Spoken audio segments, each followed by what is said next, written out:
아버님, 저는 그 여인이 아니면 혼례를 올리지 않겠습니다. 뭐라, 과부라니, 종 출신이라니. 내 이놈, 이 집안 채통이 어찌 되겠느냐. 아들은 눈물을 글썽이며 말했습니다.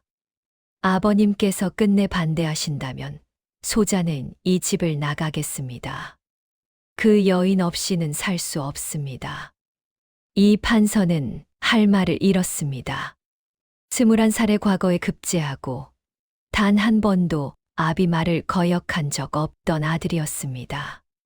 공부밖에 몰랐던 아들이 효심 하나만은 누구에게도 뒤지지 않던 그 아들이 처음으로 아비 앞에서 고개를 들었습니다. 도대체 어떤 여인이길래 이 판서는 이를 악물었습니다. 남루한 옷을 입고 삿갓을 눌러쓰고 지팡이를 짚었습니다. 형조 판서를 지낸 대감이 거지가 되어 골목으로 향했습니다. 과연 그 여인은 어떤 사람이었을까요? 안녕하세요. 사필규정 야담입니다. 야담 시작 전 구독과 좋아요 부탁드려요. 자, 바로 시작합니다. 때는 조선 후기 한양 북촌에 이름만 들어도 누구나 고개를 숙이는 집안이 있었습니다. 이 판서 댁이었습니다. 3대째 벼슬을 이어온 명문가였습니다. 할아버지는 영의정까지 오르셨고 아버지는 이조판서를 지내셨으며 이 판서 본인은 형조판서를 역임한 어른이었습니다. 한양에서 이 집안을 모르는 사람은 없었고 이 집안의 체면을 건드리는 사람도 없었습니다. 그만큼 이 판서는 자신의 가문을 자랑스럽게 여겼고 그 자부심 하나로 평생을 살아온 사람이었습니다. 언제나 반듯하고 언제나 위엄있고 언제나 흔들림 없었습니다. 그것이 이 판서의 삶이었습니다. 그런 이 판서에게 외아들이 있었습니다. 이 도령이라 불리는 그는 아버지의 자랑이자 이 집안의 미래였습니다.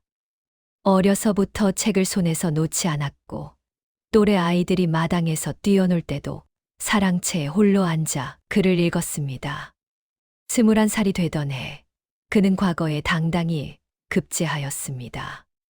이 판서는 그날 평생 처음으로 눈물을 흘렸다고 했습니다. 기쁨의 눈물이었습니다. 아들은 이후 승정원 주서로 일하며 나라시를 성실히 해나갔습니다. 효심도 지극하여 아비의 말이라면 한 번도 거역한 적이 없었습니다. 이 판서가 앉으라 하면 앉고 일어나라 하면 일어났습니다. 집안 어른들 모두 이 도령을 칭찬하였고 이 판서는 그럴 때마다 흐뭇하게 웃었습니다. 이 집안의 앞날은 탄탄대로처럼 보였습니다. 그런데 그해의 가을이었습니다. 이 판서의 삶에 난생 처음 벼락이 떨어졌습니다. 아들이 사랑채로 들어와 무릎을 꿇고 앉더니 고개를 들고 말했습니다. 아버님, 드릴 말씀이 있습니다. 이 판서는 대수롭지 않게 고개를 끄덕였습니다. 그런데 아들의 입에서 나온 말은 이 판서가 살면서 단 한 번도 예상하지 못한 것이었습니다. 아버님, 저는 혼인을 하려 합니다. 그것도 과부와 혼례를 올리고 싶습니다. 이 판서는 귀를 의심했습니다. 순간 사랑채가 얼어붙는 것 같았습니다. 과부라니. 이 판서는 천천히 아들을 바라보았습니다. 농담이겠거니 싶었습니다. 하지만 아들의 눈빛은 진지했습니다. 흔들림이 없었습니다. 이 판서가 캐물었습니다. 그 여인이 대체 누구냐? 아들은 조용히 대답하였습니다. 종로 뒷골목에서 주막을 운영하는 여인이라 했습니다. 이름은 옥분이고 나이는 24이라 했습니다. 남편을 전염병으로 잃고 홀로 5살 딸을 키우고 있다 했습니다. 그리고 한 가지가 더 있었습니다. 그 여인은 원래 남의 집종이었다가 양인이 된 사람이라 했습니다. 이 판서는 그 말을 듣는 순간 자리에서 벌떡 일어났습니다. 분노가 온몸을 휩쓸었습니다. 종 출신의 과부를, 그것도 딸까지 딸린 여인을 명문가의 며느리로 들이겠다는 것이었습니다. 이 판서는 목소리를 높였습니다. 네 이놈, 이것이 지금 제정신으로 하는 소리냐. 3대째 이어온 이 집안 채통이 말이 아니게 되겠구나. 하지만 아들은 고개를 숙이면서도 물러서지 않았습니다. 아버님께서 끝내 반대하신다면 소자는 이 집을 나가겠습니다. 그 여인 없이는 살 수 없습니다. 이 판서는 말문이 막혔습니다. 평생 단 한 번도 아비에게 목소리를 높인 적 없던 아들이었습니다. 아비가 틀렸다고 생각해도 고개를 숙이고 따르던 아들이었습니다. 공부밖에 몰랐고 효도밖에 몰랐던 그 아들이 처음으로 아비 앞에서 눈을 마주쳤습니다. 이 판서는 손이 떨렸습니다. 분노인지 당혹감인지 알 수 없었습니다. 그는 더 이상 말을 잇지 못하고 아들을 내보냈습니다. 소문은 금세 퍼졌습니다. 이 판서 댁 도령이 과부와 혼례를 올리겠다 한다는 소문이 일가 친척 사이에 돌았습니다.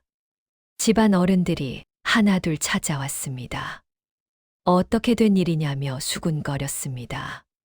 종 출신 과부를 며느리로 들이면 이 집안이 어찌 되겠느냐며 혀를 찼습니다. 이 판서는 고개를 들지 못했습니다. 평생 누구 앞에서도 기죽은 적 없던 이 판서였는데 집안 어른들 앞에서 처음으로 작아지는 기분이었습니다. 하지만 그보다 더 이 판서를 괴롭히는 것이 있었습니다. 도대체 어떤 여인이길래 그토록 말 잘 듣던 아들이 저렇게까지 변했는가 하는 것이었습니다. 이 판서는 하인을 불러 그 여인의 행적을 조사하게 하였습니다. 며칠 후 하인이 돌아와 보고하였습니다. 마을 사람들이 그 여인을 칭찬한다 했습니다. 손님을 정성껏 대접하고 가난한 사람을 외면하지 않는다 했습니다. 하지만 이 판서는 고개를 저었습니다. 소문만으로는 알 수 없다고 생각했습니다. 아들의 신분과 재산을 알고 다가온 것이 아닌지, 겉으로만 착한 척하는 것은 아닌지, 직접 눈으로 확인해야 알 수 있다고 생각했습니다. 그렇게 이 판서는 결심하였습니다. 다음 날 이른 새벽, 이 판서는 하인들 몰래 사랑채를 빠져나왔습니다. 손수 낡은 무명옷을 챙겨 입었습니다. 삿갓을 눌러쓰고 낡은 지팡이를 손에 쥐었습니다. 거울에 비친 자신의 모습을 바라보았습니다.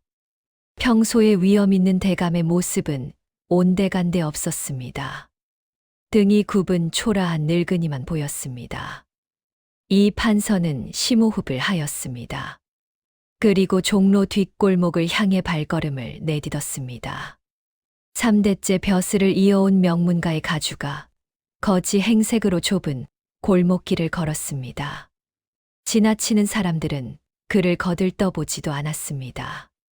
평소라면 고개를 숙이며 인사하던 사람들이었습니다. 이 판서는 묘한 기분이 들었습니다. 그리고 저 멀리 낡은 초가집 하나가 보였습니다. 작은 문패에 옥분 주막이라 적혀 있었습니다.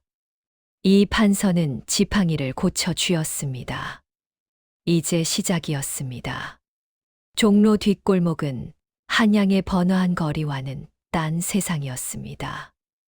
넓고 반듯한 대로에서 조금만 안으로 들어서면 낡은 초가집들이 다닥다닥 붙어 있었습니다. 골목은 좁고 구불구불했습니다. 땅바닥은 흙이 패여 울퉁불퉁했고 빨래가 처마 끝에 늘어져 있었습니다. 장작 타는 냄새와 된장국 냄새가 뒤섞여 골목을 가득 채웠습니다. 이 판서는 평생 이런 골목을 걸어본 적이 없었습니다. 가마를 타거나 말을 탔습니다. 하인들이 앞뒤로 따랐습니다. 길을 걷다 마주치는 사람마다 허리를 굽혀 인사했습니다. 그런데 지금 이 판서는 아무도 눈길 한 번 주지 않는 골목을 홀로 걷고 있었습니다. 지나치는 사람들은 그를 그저 늙은 거지 하나로 보았습니다. 아무도 비키지 않았습니다. 아무도 인사하지 않았습니다. 이 판서는 그 느낌이 낯설었습니다. 불쾌하기도 했지만 한편으로는 묘하게 마음이 서늘해지는 기분이었습니다. 해가 기울기 시작할 무렵 이 판서는 마침내 주막 앞에 섰습니다. 낡은 초가집이었습니다. 지붕은 군데군데 이엉이 빠져 있었고 벽은 흙이 떨어진 자리가 보였습니다. 하지만 문패만은 깨끗했습니다. 옥분 주막이라 적힌 나무 문패가 단정하게 걸려 있었습니다. 주막 안에서는 국 끓이는 냄새가 흘러나왔습니다. 구수하고 따뜻한 냄새였습니다. 이 판서는 잠시 문 앞에서 멈추었습니다. 심호흡을 한 번 하고 지팡이를 고쳐 쥐었습니다. 그리고 문을 밀었습니다. 안으로 들어서자 작은 마루와 붓두막이 눈에 들어왔습니다. 주막은 좁았습니다. 손님 서너시 앉으면 가득 찰 것 같은 크기였습니다. 하지만 깨끗이 정돈되어 있었습니다. 마루는 반질반질하게 닦여 있었고 그릇들은 선반 위에 가지런히 놓여 있었습니다. 낡은 것들이었지만 단 하나도 허투루 놓인 것이 없었습니다. 이 판서는 그 모습을 잠깐 훑어보았습니다. 가난하지만 성실한 사람의 살림이라는 것이 느껴졌습니다. 붓두막 앞에 한 여인이 있었습니다. 등을 돌리고 국을 젓고 있었습니다. 고생한 흔적이 역력한 몸이었습니다. 어깨는 가늘었고 손목은 야위었습니다. 마당에서는 어린 딸이 돌멩이를 줄 세워놓고 혼자 놀고 있었습니다. 5살이라 했는데 작은 몸에 눈만 또랑또랑했습니다. 이 판서가 문을 열고 들어서는 소리에 여인이 고개를 돌렸습니다. 그것이 이 판서가 처음으로 본 옥분의 얼굴이었습니다. 고생한 흔적은 분명했습니다. 이마에는 주름이 일찍 졌고 손은 거칠었습니다. 하지만 눈빛만은 달랐습니다. 맑았습니다. 탁하지 않았습니다. 지친 삶 속에서도 무언가를 잃지 않은 사람의 눈빛이었습니다. 옥부는 이 판서를 보자마자 손을 닫고 일어났습니다. 거지 행색의 늙은이가 들어섰는데도 인상 하나 찌푸리지 않았습니다. 어서 오십시오 하고 부드럽게 말했습니다. 이 판서는 속으로 작게 놀랐습니다. 천한 손님이라 여겨 퉁명스럽게 구는 주막도 많았습니다. 하지만 옥분의 목소리에는 그런 기색이 전혀 없었습니다. 이 판서는 미리 생각해두었던 대로 목소리를 떨며 말했습니다. 소인은 며칠째 굶었습니다. 배가 고파 정신이 없습니다. 옥부는 이 판서를 찬찬히 바라보았습니다. 남루한 옷, 흙투성이 얼굴, 힘없이 늘어진 손. 그녀의 눈빛에 연민이 스쳤습니다. 앉으십시오. 밥을 드리겠습니다. 하고 말했습니다. 이 판서는 고개를 저으며 덧붙였습니다. 하지만 소인은 돈이 없습니다. 이 한마디에 이 판서는 속으로 긴장했습니다. 이 말을 들으면 어떻게 반응하는지가 진짜 시험이었습니다. 돈 없는 거지를 내쫓는다면 앞서 보여준 친절은 그저 손님을 끄는 낯빛에 불과한 것이었습니다. 옥부는 잠시 멈추었습니다. 이 판서는 그 짧은 침묵 속에서 숨을 참았습니다. 그런데 옥부는 미소를 지었습니다. 괜찮습니다. 앉으십시오. 제가 국밥을 드리겠습니다. 그것뿐이었습니다. 망설임이 없지는 않았습니다. 하지만 그 망설임은 내쫓으려는 것이 아니었습니다. 가난한 살림에 공짜 밥을 내어주는 것이 부담스럽지 않겠느냐 하는 잠깐의 생각이었을 것입니다. 그럼에도 옥부는 돌아섰습니다. 부지런히 밥을 퍼고 뜨거운 국을 부었습니다. 김치와 나물도 곁들였습니다. 그리고 이 판서 앞에 소반을 내려놓았습니다. 드십시오. 따뜻할 때 드셔야 합니다. 이 판서는 국밥을 바라보았습니다. 소박했습니다. 산의 진미와는 거리가 멀었습니다. 하지만 정갈했습니다. 밥알 하나하나가 고슬고슬했고 국물은 맑고 구수했습니다. 이 판서는 숟가락을 들었습니다. 국을 한 술 떠 입에 넣었습니다. 따뜻했습니다. 온기가 목을 타고 내려갔습니다. 이 판서는 평생 진수성찬을 먹었습니다. 귀한 식재료로 만든 음식들을 먹었습니다. 하지만 이상하게도 이 국밥 한 그릇이 그 어떤 음식보다 마음을 따뜻하게 했습니다. 이 판서는 그 이유를 그때는 알지 못했습니다. 이 판서가 밥을 먹는 동안 옥부는 딸을 마루에 앉혔습니다. 딸에게 밥을 먹이며 조용히 말을 건넸습니다. 천천히 먹어라, 목에 걸린다. 딸이 국을 흘리자 옥부는 옷자락으로 닦아주며 웃었습니다. 야단치지 않았습니다. 짜증도 내지 않았습니다. 그저 웃었습니다. 하루 종일 주막 일을 하며 지쳤을 텐데도 딸 앞에서만은 따뜻했습니다. 이 판서는 밥을 먹으며 그 모습을 눈 안에 담았습니다. 꾸밈이 없었습니다. 누군가에게 보여주려는 것이 아니었습니다. 그냥 그런 사람이었습니다. 그때 주막 문이 열리며 마을 노인 하나가 들어왔습니다. 옥분이 오늘도 한 그릇 주겠느냐 하고 말했습니다. 옥부는 웃으며 앉으십시오 했습니다. 노인은 이 판서 옆에 자리를 잡으며 말했습니다. 이 동네에서 옥분이 국밥이 제일이야. 정성이 다르거든. 손맛이 아니라 마음맛이라고 대하지.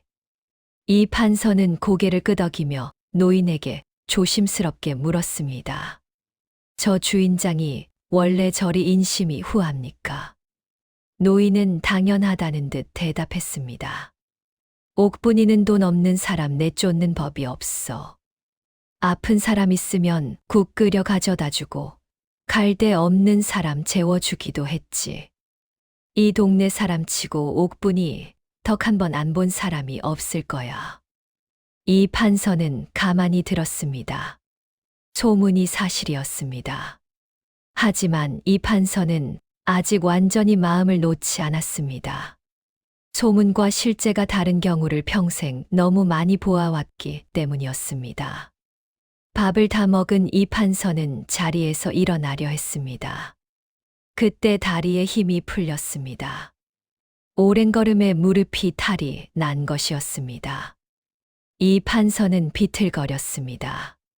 그러자 옥분이 재빨리 다가와 팔을 잡아주었습니다. 괜찮으십니까? 천천히 일어나십시오. 이 판서는 옥분의 손을 잡고 간신히 몸을 세웠습니다. 그 손이 느껴졌습니다. 거칠었습니다. 주막일과 빨래와 청소로 갈라진 손이었습니다. 고운 대라고는 없는 손이었습니다. 하지만 온기가 있었습니다. 차갑지 않았습니다. 이 판서는 그 손을 잠깐 내려다보았습니다.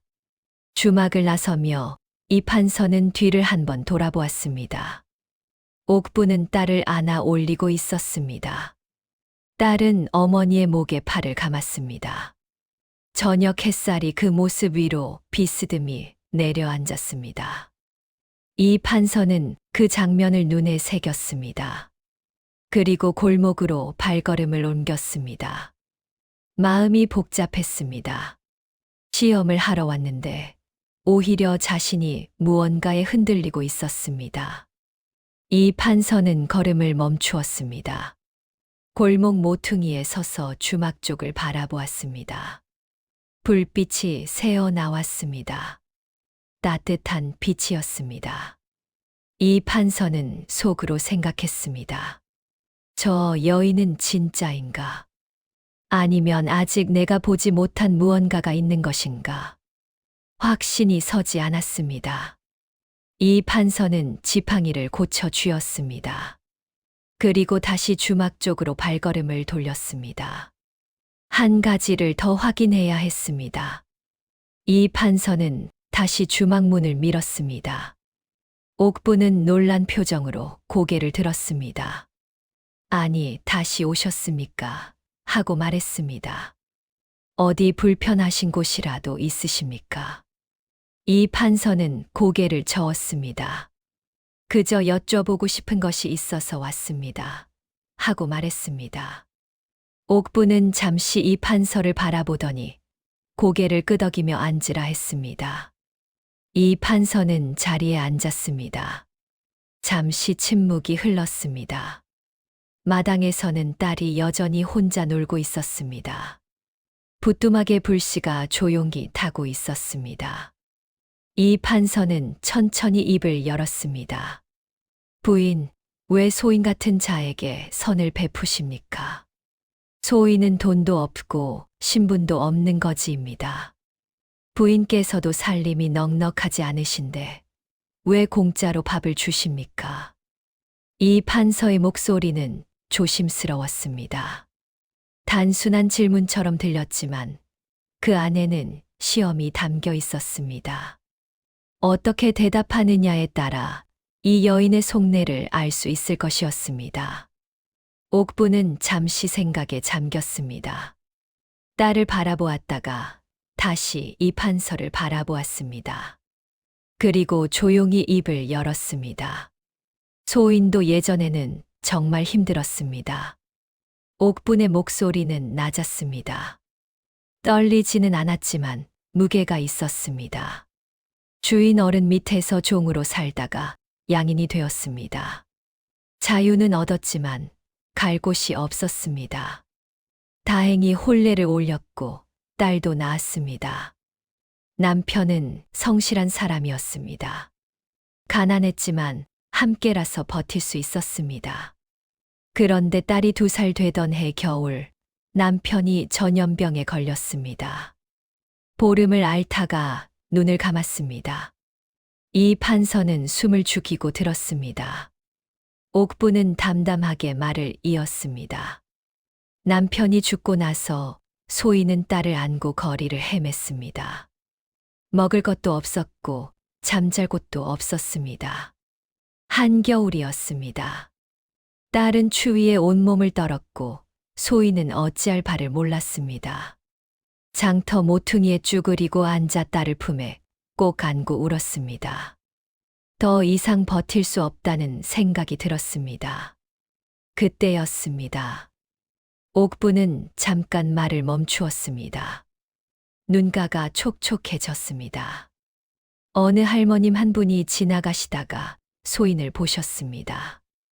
아무 말씀도 없이 손을 내미셨습니다. 그리고 당신 집으로 데려가 주셨습니다. 따뜻한 방이었습니다. 불을 떼서 방이 후끈했습니다. 할머님께서 밥을 지어주셨습니다. 국밥이었습니다. 소박한 국밥 한 그릇이었습니다.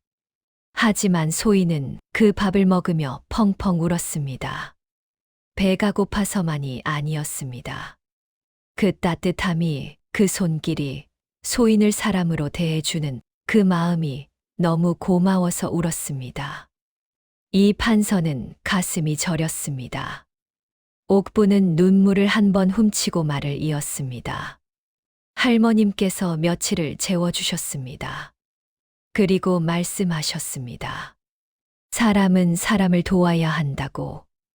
그것이 사람답게 사는 길이라고.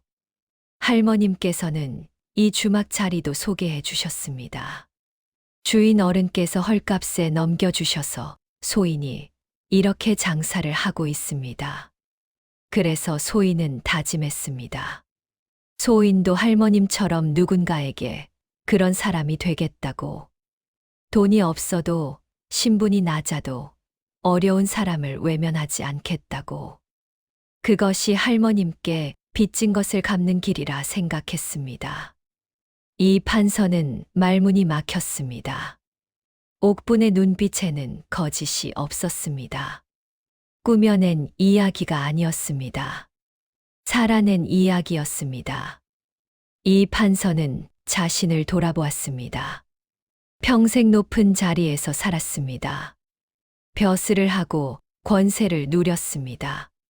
거지를 보면 외면했습니다. 가난한 사람을 보면 업신여겼습니다. 체면을 지키느라, 명예를 지키느라 정작 사람의 마음은 한 번도 헤아리지 않았습니다. 이 판서는 가슴이 답답했습니다. 이 여인은 가난했지만 마음은 자신보다 훨씬 부자였습니다. 이 판서는 떨리는 목소리로 물었습니다. 부인, 혹시 승정원 주서 이 도령을 아십니까? 옥분의 얼굴이 순간 굳었습니다. 그리고 천천히 고개를 끄덕였습니다. 예, 압니다. 하고 짧게 대답했습니다. 이 판서는 다시 물었습니다. 도령께서 부인과 혼례를 올리고 싶다 하셨습니까? 옥분은 고개를 숙였습니다. 예, 그리 말씀하셨습니다. 하지만 소인 같은 천한 신분이 어찌 명문가의 며느리가 될 수 있겠습니까? 도령께서는 소인을 과분하게 대해주셨지만 소인은 감히 그럴 자격이 없습니다. 이 판서는 그 말을 듣고 눈을 감았습니다.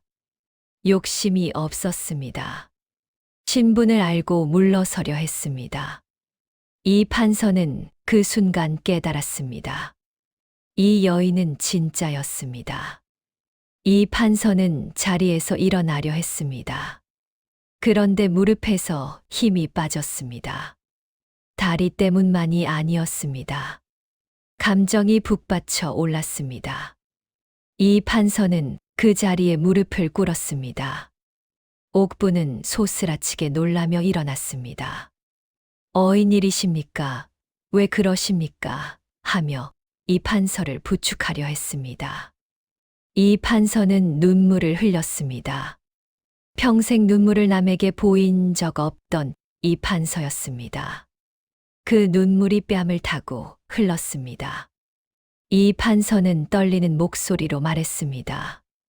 부인, 저는 이 도령의 아버지입니다. 주막 안에 정적이 내려앉았습니다. 옥분은 얼어붙었습니다. 얼굴이 창백해졌습니다. 두 눈이 크게 떠졌습니다. 대감마님 하는 말이 입술 사이로 겨우 흘러나왔습니다. 이 판서는 고개를 숙인 채 말했습니다. 용서하십시오. 저는 부인을 시험하러 왔습니다. 부인이 아들의 신분과 재산을 노리는 것인지 확인하려 했습니다. 하지만 저는 오늘 부인의 선한 마음을 보았습니다. 부인의 진심을 보았습니다. 제가 틀렸습니다. 제가 편견에 사로잡혀 있었습니다. 옥분은 뒷걸음질 치며 떨리는 목소리로 말했습니다. 대감마님, 괜찮습니다. 저 같은 사람을 며느리로 받아들이시기 어려우신 것 당연합니다. 이 판서는 고개를 저었습니다. 눈물이 다시 흘렀습니다. 아닙니다. 부인은 신분보다 귀한 것을 가지셨습니다. 이 판서는 한참 동안 무릎을 꿇은 채 있었습니다. 옥분은 어찌할 바를 몰랐습니다. 3대째 벼슬을 이어온 명문가의 대감이 자신 앞에 무릎을 꿇고 눈물을 흘리고 있었습니다. 옥분은 황급히 이 판서를 일으키려 했습니다. 대감마님, 제발 일어나십시오. 이러시면 안 됩니다. 하고 말했습니다. 하지만 이 판서는 고개를 저었습니다.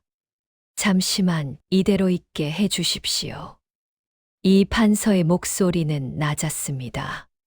평생 남 앞에서 고개를 숙인 적 없던 사람이 지금 이 좁은 주막 바닥에 무릎을 꿇고 있었습니다. 그것이 어색하지 않았습니다. 오히려 오랫동안 짊어져 온 무언가를 내려놓는 것 같았습니다. 이 판서는 천천히 입을 열었습니다. 저는 평생 신분과 체면만 중시하며 살았습니다. 양반의 자존심, 명문가의 명예, 세간의 시선. 그것들이 가장 중요하다 생각했습니다. 사람을 볼 때도 신분을 먼저 보았습니다. 어느 집안 자식이냐, 벼슬은 무엇이냐, 재산은 얼마나 되느냐. 그것이 그 사람의 전부라 여겼습니다. 마음이 어떤지, 살아온 길이 어떤지는 묻지 않았습니다. 이 판서는 고개를 들어 옥분을 바라보았습니다. 그러나 오늘 부인을 만나고 깨달았습니다. 제가 얼마나 좁은 눈으로 세상을 보았는지를. 이 판서의 눈에 다시 눈물이 고였습니다. 옥분은 조용히 이 판서 옆에 앉았습니다. 그리고 부드러운 목소리로 말했습니다. 대감마님, 저는 대감마님을 원망하지 않습니다. 만약 소인의 딸이 누군가를 사랑한다면 소인도 그 사람이 어떤 사람인지 알고 싶을 것입니다. 부모의 마음은 다 그런 것이 아니겠습니까? 이 판서는 옥분을 바라보았습니다. 원망이 없었습니다. 시험을 받았음을 알면서도 이해와 따뜻함이 먼저였습니다. 이 판서는 그 모습에 더 가슴이 저렸습니다. 대감마님, 도령께서는 참 좋은 분이십니다. 소인 같은 사람을 따뜻하게 대해주시고 신분을 따지지 않으셨습니다. 그것은 분명 대감마님께서 잘 가르치셨기 때문일 것입니다. 이 판서는 고개를 저었습니다. 아닙니다. 제가 아들에게 가르친 것은 체면과 명예뿐이었습니다. 아들이 부인을 사랑하게 된 것은 아들이 저보다 현명했기 때문입니다. 그 말을 하는 이 판서의 목소리는 쓸쓸했습니다. 아들에게 지는 기분이 아니었습니다. 아들에게 배우는 기분이었습니다. 이 판서는 천천히 일어났습니다. 무릎이 저렸지만 마음은 한결 가벼웠습니다. 그는 옥분을 바라보며 한 가지를 더 물었습니다. 부인께서는 정말로 제 아들을 사랑하십니까? 옥분은 잠시 침묵했습니다. 그리고 고개를 끄덕였습니다. 예, 사랑합니다. 도령께서는 소인을 사람으로 대해 주셨습니다. 소인의 신분을 보지 않으시고 과거를 문제 삼지 않으셨습니다. 소인은 도령께 감사하고 존경하며 사랑합니다. 이 판서는 눈을 감았습니다. 아들이 옳았습니다. 이 여인은 진심으로 아들을 사랑하고 있었습니다. 이 판서가 마지막으로 물었습니다. 부인께서는 제 아들과 혼례를 올리게 되면 무엇을 가장 바라십니까? 옥분은 딸을 바라보았습니다. 딸은 마루 한편에서 스르르 졸고 있었습니다. 옥분은 조용히 대답했습니다. 소인은 그저 이 아이가 행복하기를 바랍니다. 그리고 도령께서 행복하시기를 바랍니다. 명문가의 며느리가 되는 것이 두렵습니다. 하지만 도령을 사랑하기에 도령 곁에 있고 싶습니다. 이 판서는 그 말을 듣고 아무 말도 하지 않았습니다. 재산도 명예도 신분도 아니었습니다. 사랑하는 사람 곁에 있고 싶다는 것뿐이었습니다. 이 판서는 가슴 깊은 곳에서 무언가가 완전히 무너지는 것을 느꼈습니다. 평생 쌓아온 편견의 벽이었습니다. 이 판서는 옥분의 손을 두 손으로 잡았습니다. 옥분은 놀라서 손을 빼려 했지만 이 판서는 놓지 않았습니다. 부인, 제가 약속드리겠습니다. 부인을 제 며느리로 맞이하겠습니다. 집안 어른들이 뭐라 하든 친척들이 뭐라 하든 저는 부인을 지켜드리겠습니다. 옥분은 눈물을 흘렸습니다. 대감마님, 하는 말이 목에 걸렸습니다. 이 판서는 옥분의 손을 잡은 채 말을 이었습니다. 부인께서는 신분보다 귀한 것을 가지셨습니다. 선한 마음입니다. 그것이야말로 진정한 양반의 덕목입니다. 부인이야말로 이 집안에 가장 필요한 사람입니다. 이 판서는 주막 문을 열고 밖으로 나섰습니다. 밤하늘에 별이 총총했습니다. 한양의 밤하늘이었지만 그날따라 유독 맑아 보였습니다. 이 판서는 하늘을 올려다보며 오래 서 있었습니다.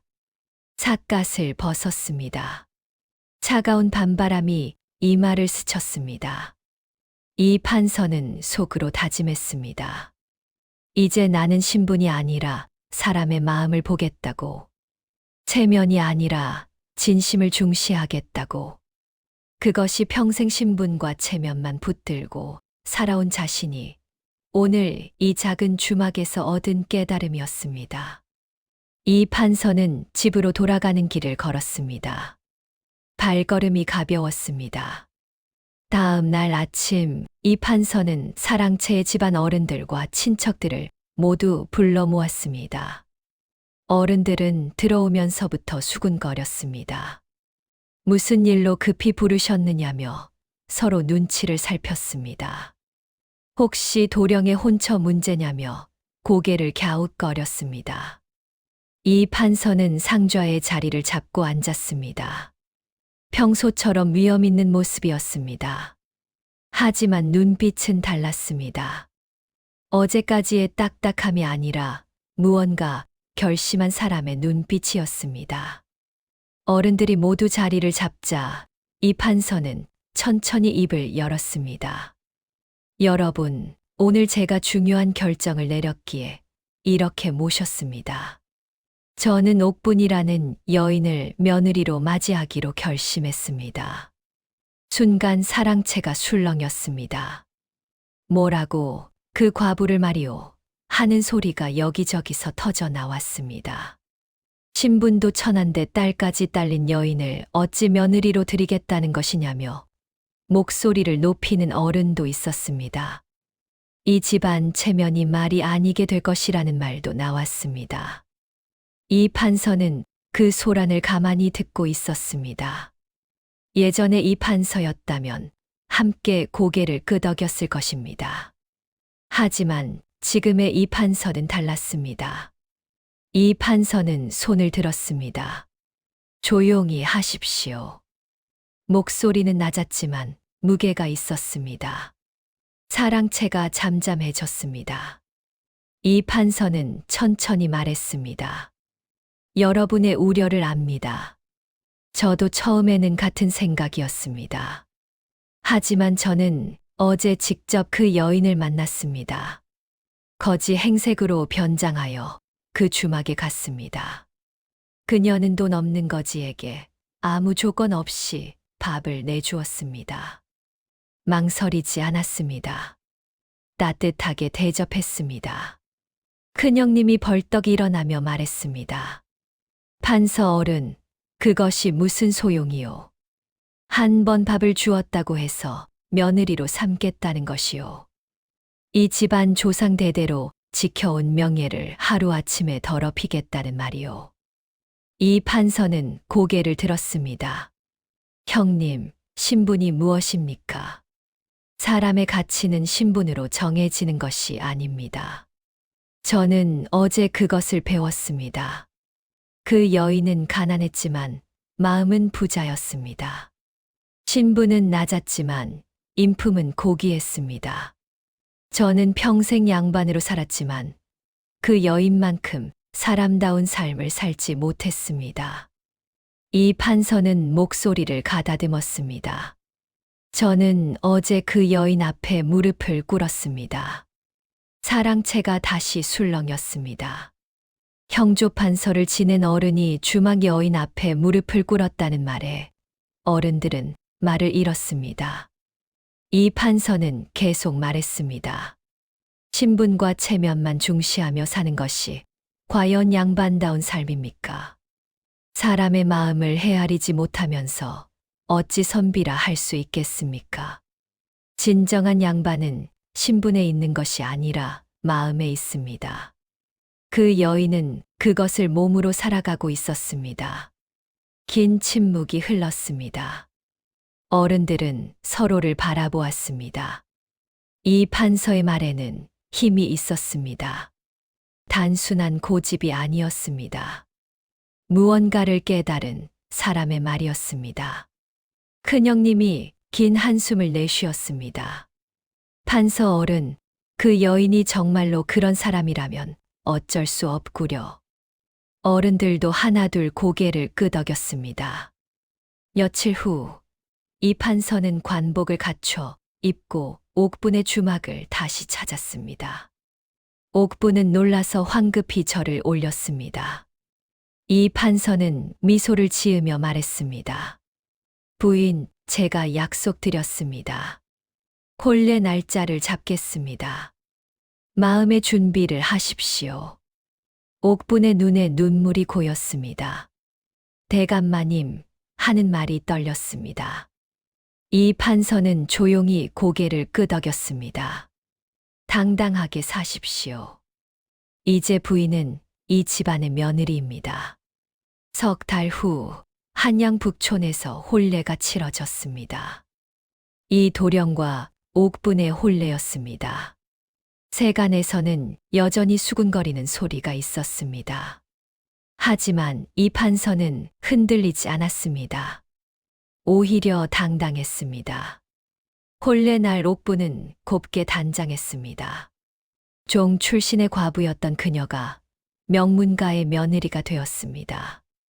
옥분의 딸도 예쁜 옷을 입고 어머니 곁에 섰습니다. 이 도령은 옥분의 손을 잡으며 말했습니다. 당신을 기다린 보람이 있소. 옥분은 눈물을 흘리며 고개를 끄덕였습니다. 혼례가 끝난 후 이 판서는 옥분을 조용히 불렀습니다. 며느리, 앞으로 세간의 시선이 곱지 않을 것이오. 힘든 일도 있을 것이오. 하지만 나는 당신을 지켜주겠소. 당당하게 사시오. 옥분은 눈물을 흘리며 절을 올렸습니다. 감사합니다, 아버님. 그 짧은 한마디에 이 판서는 오랫동안 답답했던 가슴이 비로소 뚫리는 기분을 느꼈습니다. 세월이 흘렀습니다. 옥분은 명문가의 며느리로서 책임을 다했습니다. 시부모를 정성껏 모셨고 집안일을 성실히 해나갔습니다. 그러면서도 선한 마음을 잃지 않았습니다. 가난한 이웃을 돕고 어려운 사람을 외면하지 않았습니다. 처음에는 과부 출신이라며 비웃던 마을 사람들도 옥분의 인품을 보고 생각을 바꾸었습니다. 하나둘 존경하는 눈으로 바라보게 되었습니다. 어느 봄날 이 판서는 마당에서 옥분과 손녀를 바라보았습니다. 옥분은 딸에게 글을 가르치고 있었습니다. 이 도령이 아버지 곁으로 다가와 말했습니다. 아버님, 감사합니다. 옥분을 받아들여 주셔서 정말 감사합니다. 이 판서는 고개를 저었습니다. 아니다. 내가 고맙다. 내가 나에게 중요한 것을 깨닫게 해주었다. 이 도령이 물었습니다. 무엇을 말씀하시는 것입니까? 이 판서는 옥분을 바라보며 대답했습니다. 사람의 진정한 가치는 신분이 아니라 마음에 있다는 것을. 체면과 명예보다 중요한 것은 진심과 인품이라는 것을. 그것을 이 늙은 아비가 주막 한 그릇에 국밥에서 배웠다는 것을. 저녁 무렵 식구들이 모여 밥상을 받았습니다. 옥분이 정성껏 차린 밥상이었습니다. 소박했지만 따뜻한 밥상이었습니다. 이 판서는 밥을 한 숟가락 떠 먹으며 눈을 감았습니다. 그 옛날 주막에서 먹던 국밥 한 그릇의 온기가 떠올랐습니다. 딸은 할아버지 무릎에 올라 앉았고 이 도령은 아내의 손을 잡았습니다. 웃음소리가 마당을 가득 채웠습니다. 이 판서는 깨달았습니다. 행복은 신분에 있는 것도 재산에 있는 것도 아니었습니다. 함께하는 사람들의 진심, 어린 마음 안에 있었습니다. 그리고 그 마음은 작고 낡은 주막에서 내어준 국밥 한 그릇 안에 이미 담겨 있었습니다. 착한 마음은 반드시 돌아온다고 했습니다. 사필기정 야담은 이처럼 세상의 이치를 담은 옛 이야기로 늘 곁에 있겠습니다. 구독과 알림 설정 부탁드리며 다음 이야기에서 또 만나 뵙겠습니다.